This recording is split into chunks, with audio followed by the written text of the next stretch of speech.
வாங்க இன்றைக்கி நம்ம வீட்டில் என்ன சமையல்னு பார்க்கலாமா? சண்டே இன்றைக்கி என்னென்னு பார்த்தீங்கன்னா, எப்பவும் போல் நான்வெஜ் தான். ஒவ்வொரு வாரம் ஒவ்வொரு வெரைட்டி எடுத்து செய்வோம். அந்த மாதிரி இந்த வாரம் பார்த்திங்கன்னா மட்டன். யார் சமைக்கிறாங்கன்னு பார்த்திங்கன்னா, எங்கள் வீட்டுக்காரனுடைய சமையலுங்க இன்றைக்கி. எங்கள் வீட்டுக்கார் நல்லா சூப்பராக சமைப்பார். வெஜிடேரியன் ஆகட்டும் நான்வெஜ் ஆகட்டும் அடிச்சுக்க முடியாது. என் பிள்ளைங்கள்ட்ட என் சமையல் பிடிக்குமா அவங்க சமையல் பிடிக்குமான்னா அவங்க சமையல் தான் சொல்லுவாங்க. எனக்குமே அவங்க சமையல் தான் ரொம்ப பிடிக்கும். ரொம்ப நல்லா சமைப்பார். அந்த ரெகுலர் இதுலேயே கொஞ்சம் டிஃப்ரெண்ட் காட்டி டேஸ்ட் இதெல்லாமே டிஃப்ரெண்ட்டாக பண்ணுவாங்க. எப்படி செய்கிறாங்க நீங்களே பாருங்கள்.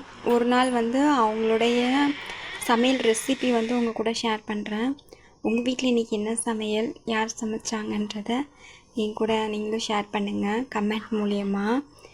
அப்புறம் இது பார்த்திங்கன்னா மட்டன் குழம்பு தான் பண்ணியிருந்தாங்க இன்றைக்கி.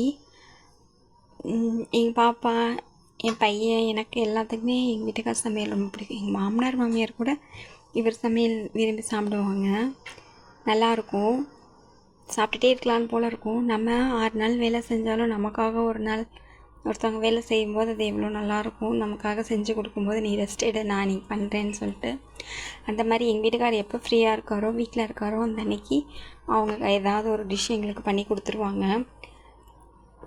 அந்த மாதிரி உங்கள் வீட்டில் பண்ணுவாங்களா அப்படின்றதையும் சொல்லுங்கள்.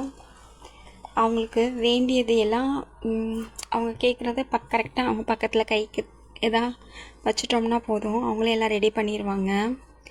ரொம்ப நல்லா இருக்குங்க. நானும் இது பண்ணாலும் என் டேஸ்ட்டு வேறு மாதிரி இருக்கும். ஏன்னா என்னோடய கைப்பக்குவம் வேறு மாதிரி இருக்கும். அவங்க கைப்பக்குவம் தான் நான்வெஜ்ஜுக்கு பர்ஃபெக்டாக மேட்ச் ஆகும். அவர் ஃப்ரெண்ட்ஸ் சர்க்கிளுமே இவரை சமைச்சு கொண்டு வர சொல்லி கேட்பாங்க. அவங்க ஃப்ரெண்ட்ஸ் ஃபேமிலியில் அவங்க ஃபேமிலி மெம்பருமே இவரோட நான்வெஜ் இதுக்கு ஆசைப்படுவாங்க. நாங்கள் கிறிஸ்மஸ் நியூ இயர் அது இல்லாமல் நடுவில் ஏதாவதுன்னா அவங்க கேட்டாங்கன்னா இவர் ஃப்ரீயாக இருக்கிற நேரம் டக்குன்னு செஞ்சு கொண்டு போய் கொடுப்பாங்க. சேர்ந்து சாப்பிடுவோம் எங்கேயாவது வெளியில் நம்ம வீட்டில் அந்த மாதிரி. வாங்க இன்றைக்கி எல்லோரும் சாப்பிட்லாம். நாங்கள் தேங்காய் அரைச்சி ஊற்றுவோங்க. சில சமயம் இப்படி திருவி போடுவார், சில சமயம் கட் பண்ணி கூட போடுவார். நல்லாயிருக்கும், நீங்களும் ட்ரை பண்ணி பாருங்கள். வாங்க இன்றைக்கி எல்லாம் சேர்ந்து